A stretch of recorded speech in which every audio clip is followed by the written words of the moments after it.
ఈ వీడియోలో కనిపిస్తున్న వ్యక్తి కన్నతల్లిని మరియు తమ్ముడిని చంపేసిన వ్యక్తి. ఇతను పశ్చిమ గోదావరి జిల్లా భీమవరంలో నివసిస్తూ ఉంటాడు. స్థానికంగా ఉండే పద్మయ్య వీధిలో నివసిస్తున్న శ్రీనివాస్ అనే వ్యక్తి తన కన్నతల్లి మహాలక్ష్మి మరియు తమ్ముడు రమేష్ను క్రూరంగా కత్తితో పొడిచి హత్య చేశాడు. తన మనసులో వీళ్ళిద్దరినీ దయ్యాలని ఈ పని చేశానని శ్రీనివాస్ చెప్తున్నాడు. తల్లీ తమ్ముడు ఇద్దరూ కూడా దయ్యాలు అని అనుమానం పెట్టుకున్నాడు. ఆ అనుమానంతోనే వారిని హతమార్చాడు. తరువాత రక్తంతో నిండిన శరీరంతో వీధిలో తిరుగుతూ తానే వారిని చంపేశానని చెప్పాడు. ఈ ఘటన రాత్రి 3 గంటల సమయాల్లో జరిగింది. స్థానికులు భయాందోళనకు గురై వెంటనే పోలీసులకు సమాచారమిచ్చారు. తాను ఏం మాట్లాడాడో ఒకసారి చూద్దాం.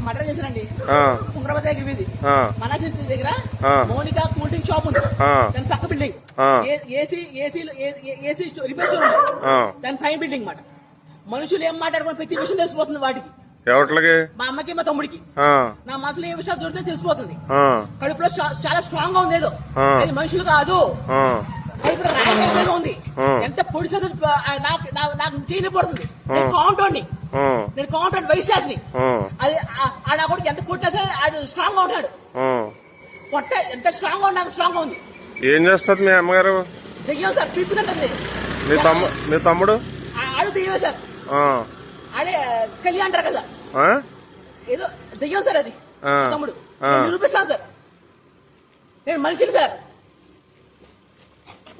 చంపేశావు ఇద్దరినే? చంపేశాను. బతుకుతారం భయస్తుంది సార్. సరే సరే, దెయ్యా సార్ అయ్యి పీకుతుంటా సార్. నా మనసులో ఏమైనా చెప్పేస్తున్నాయి విషయాలని. రక్తం స్ట్రాంగ్ గా ఉంది, మనసు స్ట్రాంగ్ గా ఉంది. అసలు నేను ఎలా 18 సంవత్సరాలు పీకుతున్నాయి. 9 సంవత్సరాలు దొంగలోటు మారుతున్నారు. నా విషయాలు తెలిసిపోతున్నాయి, నన్ను బెదర కొడుతున్నాయి. నలుగురితో మాట్లాడిన పట్ల నా పిచ్చి అని చెప్తున్నాయి. పిచ్చి 18 రోజులు తిండి కూడా పెట్టట్లేదు నాకు. నా కొంపలో ఏమి చూపొడిచావు? కత్తి చూపొడిచాను సార్. ఇద్దరిని పొడిచాను. ఒక పోస్ట్ మార్టం చేయాలి సార్. మనుషులు కాదు సార్, కడుపులో స్ట్రాంగ్ గా ఉంది. అది ఏంటో తెలియాలి నాకు. ఎంత ట్రై చేస్తే అట్లా అంత స్ట్రాంగ్ గా ఉంది. కాంటౌండ్ ఇంట్లో ఏంటి సార్, ధైర్యాన్ని చంపేస్తాయి సార్. ఏం పేరు మీ అమ్మగారి పేరు? గులుపూడి మహాలక్ష్మి. మీ తమ్ముడి పేరు? గులుపూడి రవితేజ. మీ నాన్నగారు ఉన్నారా? మా నాన్న చంపేశాడు సార్. మా తమ్ముడు గులుపూడి శ్రీరాములు. మనుషులుగా దెయ్యాలి సార్. మనిషి మీద బాగా తెచ్చుకున్నాయి. ఇటువంటి పరిస్థితులు మనుషులలో ఎందుకు వస్తాయో తెలుసుకునే ప్రయత్నం చేద్దాం. సైకోసిస్ అంటే ఏమిటి?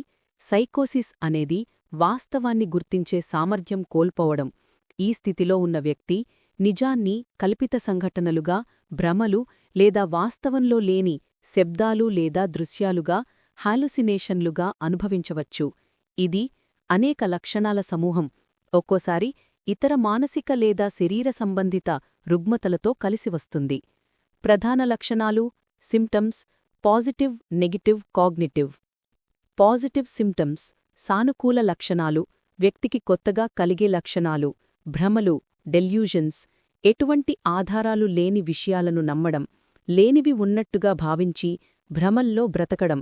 ఉదాహరణకు, తనకు దయ్యం పట్టిందని లేదా పలాన దయ్యం నన్ను పిక్కుతింటుందని నమ్మడం, అదే వాస్తవమని నిత్యజీవితంలో ఎప్పుడూ అదే ఆలోచనలలో ఉండడం. హాలుసినేషన్స్ వాస్తవంలో లేనివి వినిపించడం లేదా వాస్తవంలో లేనివారిని ద్వేషించడం.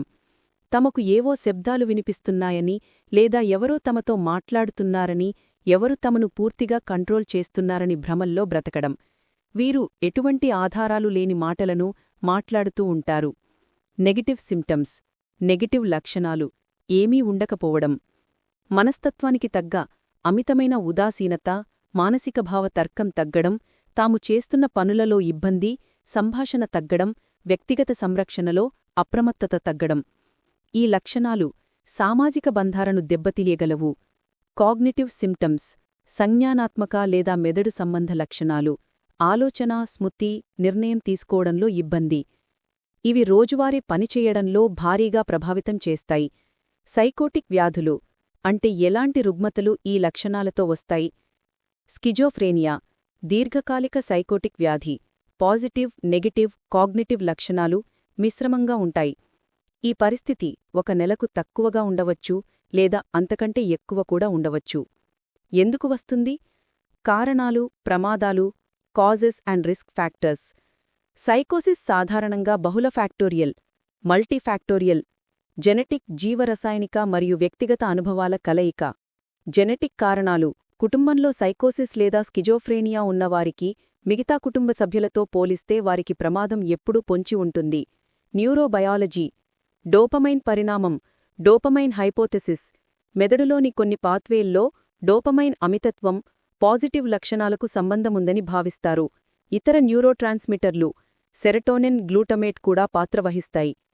పరిస్థితి, మనస్తత్వ కారణాలు: తీవ్రమైన మానసిక ఒత్తిడి, దీర్ఘకాలిక వ్యాధులు, దారిద్ర్యం, కుటుంబ వివాదాలు, బాల్యంలో ఎదురైన సంఘటనలు, ఇంకా ఇతర కారణాలు కూడా మెదడుపైన తీవ్ర ప్రభావాన్ని చూపడం వల్ల కూడా ఇలా జరుగుతుంది. ముఖ్యంగా మతపరమైన లేదా ఆచార సాంప్రదాయాల పేరుతో మూఢనమ్మకాల బారినపడి విచక్షణను కోల్పోయిన సందర్భంలో ఇటువంటి చర్యలకు పాల్పడే అవకాశాలు ఎక్కువగా ఉంటాయి. గతంలో కూడా కన్న తల్లిదండ్రులు తమ 2 పిల్లల్ని స్వర్గానికి వెళ్లి శివుణ్ణి చూసి మళ్లీ వస్తారని, విద్యావంతులైన తల్లిదండ్రులే తమ 2 పిల్లల్ని జిమ్ చేసే డంబెల్తో తలపై బాది చంపడమే కాకుండా వారు తిరిగి వస్తారని, అందుకోసం మేము ఎదురుచూస్తున్నామని ఆ భ్రమలోనే ఉన్నారు. వాస్తవానికి ప్రభుత్వాలు మరియు రాజ్యాంగబద్ధ సంస్థలు అన్నీ కూడా ప్రజలలో ఇటువంటి మూఢనమ్మకాల నిర్మూలన కోసం, ముఖ్యంగా విద్యార్థి దశలో ఇటువంటి శాస్త్రీయ భావజాలానికి వ్యతిరేకంగా సైంటిఫిక్ టెంపర్మెంట్ ప్రశ్నించే తత్వాన్ని అలవర్చుకునే విధంగా విద్యా విధానం ఉండడంతో పాటు వివిధ రకాల కళాజాతాలు, శాస్త్రీయ అవగాహన కార్యక్రమాలను బహిరంగంగా ప్రభుత్వమే నిర్వహించగలిగితే ప్రజల్లో మూఢనమ్మకాల పట్ల అవగాహన కలిగి ఎటువంటి సంఘటనలు జరగకుండా ఉంటాయి.